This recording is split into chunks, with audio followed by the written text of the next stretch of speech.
Folks, welcome back. This is Rosalyn Kahn with the Rock Guy for over 30 years. We just finished the story about how that book came together, about how those rock and rollers had hearts, how everybody knows somebody who has autism in the rockin' recipes for autism. And now we're going to turn the corner and we're going to say, tell us a little bit about your history in the world of rock and roll. I mean, I had to look you up on the web. I know Ozzie Osbourne. I know that name. I know Toto, but Well, of course you who's do. Those are multi-million-dollar bands. We all can't be that lucky, right? Oh, well, I was just going with the ones I recognize. So tell me about Nova Rex. Tell me about Nova Rex. Nova X, we're coming up on 37 years of rock and roll. I've been doing this since 1985. As soon as I graduated, I know, right? I don't know if it's crazy or not, but and there's a lot of good things. One of the big things that happened to us is back in 2011, we had a documentary called Nova Rex Ain't Easy Being Cheesy, and it was on the documentary channel for a couple years. It was on Netflix for a while. Netflix. Do you remember Netflix when you used to have to mail the DVD in and they mailed it back to you? That's how long ago it was. But it was available at Walmart at one time, and we're in the middle of doing a new one now. We're 6 months into it. Plan on having it done in the next couple of months. I already got a letter from Hulu the other day asking about it, so I'm pretty excited about the new doc. Another thing that's coming up, there's a show called Insane Pools. It's one of them DIY shows. It's on Animal Planet. We do this big, like almost 2-minute reveal at the end, like move that bus, and we got a little thing which airs next month, and it's on a guitar-shaped pool, so it's kind of cool. What else? We got 7, 8 albums out there, and always looking to do new stuff. Just been on tour. Well, what's your number one top hit that people might have heard of? Well, the main song was from 1987. We had a song called Turn It Up Loud that actually was on Headbangers Ball back in the day for a little bit, for the old people that remember that program. We also have everybody back in the day in the 80s had this power ballad. You had to have a power ballad. And we had one called Thanking Me, which got a lot of airplay as well. So probably those couple of songs. Still play them to this day. And you said you've been around for 37 years. What's kept you in it? Why haven't you thrown in the towel yet? Well, I keep thinking about it, but every time I get ready to throw in the towel, something really cool happens. I go do a show like Rocklahoma and play in front of 20,000 people, or I do something, and then I end up on a show like the Daily Buzz, if you remember that national syndicated morning show, and it's rock and roll. The thing about rock and roll, everybody wants me to give advice. I'm like, first of all, there's no brass ring. There's no such thing. Everybody's like, everyone wants that brass ring. And I'm like, there's no brass ring. A manager from a long time ago told me, if you can pay your rent and your power bill and go eat dinner on rock and roll, you've made it in rock and roll. Wow. I mean, the only difference between me and a band like Metallica is just money. I mean, that's it. They're just dudes that play guitar. I mean, it's not that deep, guys. Wow. And they happen to, music, especially the scene that I'm from, 80s, which is probably the last big genre of music, the 50s, 60s, 70s, and 80s. It's just, it's bringing back memories. It's a time capsule of things. So when you hear that one certain song, you're like, I remember I dated that girl, or I owned that car, or I got in a bar fight, whatever it is, it's because of a song. And music still really does touch people. I happen to like a lot of movies too. I'm a movie guy. Same thing, just it's a time capsule of what we do. And at this point, there's not a lot of radio airplay out there for bands. It's all corporate, that. Right. It's still pay to play and all that. So the really only thing left, and videos don't really, YouTube took that. See, the problem with YouTube and social media, people are like, what do you think about social media? And I'm like, I love it because you can be heard. Right. But the problem is everybody can be heard, so nobody gets heard. Exactly. So the only thing really left out there is touring. And I make a joke all the time with my guys in the band. I said, hell, we're like the Sha-Na-Na hair metal. Now, think about it. Remember Sha-Na-Na when you were a kid and you're watching that, and it's probably, early 80s maybe? Right. And they were doing 50 stuff. Right. And now here it is 2020, and we're doing 80 stuff. So it's kind of, I had another one. I played a show last year, big stage. And I remember there's this thing, how 80s rock guys will line up and do that little rock and roll move like this, right? Oh, yeah. If somebody come up to me, these 20-year-old girls are like, oh my God, I seen a band, they stole that from you. And I'm like, what band stole that from me? Because I stole it, And they're like, Judas Priest. I'm like, you gotta be kidding me. I mean, Judas Priest is, come on. So everything's just, that's what we represent. And the other thing that's happening too is with the bands that I grew up with, like your Ozzies and your Kiss and whoever, these guys are in their 70s now. Wow. I mean, you just seen what happened to the drummer from Rolling Stones. So it's not going to last forever. So my thing is, if you want to support rock and roll, go out and see a show, buy a T-shirt, buy their CDs. And that's another thing too. CDs. Somebody gave me one last week. I don't have a CD player in my computer or in my car. I mean, where am I supposed to play this thing? Nobody has CD players anymore. And even when I sell them at shows, it's usually just to autograph them, and they'll still go download it. The one song. You know what I mean? Of course, just that one song. Okay, so enough about the rock and roll now. We got to get serious. We got to get serious. Put on your serious cap. Oh, I got it on now. Okay, you're a parent of a kid who has autism. Yep. What is that like? Oh, wow. Well, I only have the one son, so I had nothing to compare fatherhood to, anyways. Okay. Um, so, but as I learned, like I said, I really thought my son would be tons of friends, popular in school, had a girlfriend, played quarterback on the football team, all that. None of that happened. So, only thing now that I'm happy for is just for him to be happy. I know that he has a lot of issues on his own. Again, sensory, noise, decision making. It's a lot of stuff. Give you another example. Middle school, no, elementary school. He gets a thing where they say, "Son, what is your favorite color? Blue, black, green, whatever, right?" And he left it blank. Got an X for it, right? And I said, "Son, why didn't you just fill that in?" You know what I mean? Because I don't have one. There you go. That's it. You don't have a favorite color. So, I mean, how do you take a kid like that and put it into a normal, square peg in a round, in a round hole? They just don't know how to handle that. And the hardest thing that I had to deal with was schools. I've changed schools with him a couple of times. Some people are more patient than the others. But as this public school system is, a lot of these teachers, God bless them, are just pushing these kids through. They don't have time to be able to pull a kid aside to work with his skills. Another thing my son had a problem with is his handwriting. So we had to get him a typewriter because he can type, but he's got dysgraphia or something like that. Everything's got to be perfect. It's like painting a picture just to write his name. It's painful. So, but they're, like I said, they're all different. Wow. Now, I'm on two questions are coming down the brain pipe here. Hold on. One of them but they have extraordinary talents, is question number one. What was his?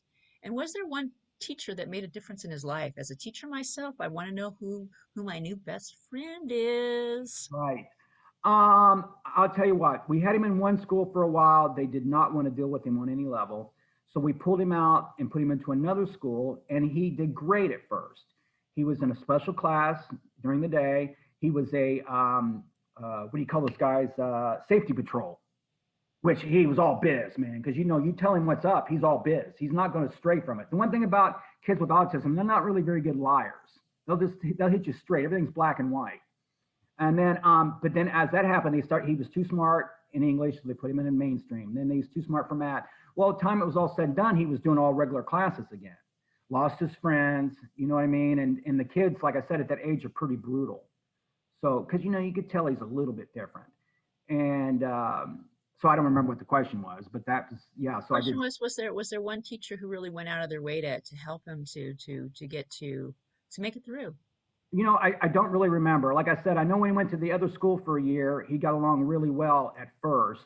And then after that, he went to middle school, and we were so worried about him being picked on that we put him in autistic school. I used to drive an hour or 2 hours round trip every day to take him to school. Half hour there, half hour back, twice a day. So, I mean, I committed to it. But I felt like it was more just of a babysitting thing, honestly, because they have so many different levels of kids that, some are smarter than others. So how do you teach this kid one thing when this guy's still figuring out how to tie his shoes? Which I was telling you off air that my kid still to this day doesn't wear shoes.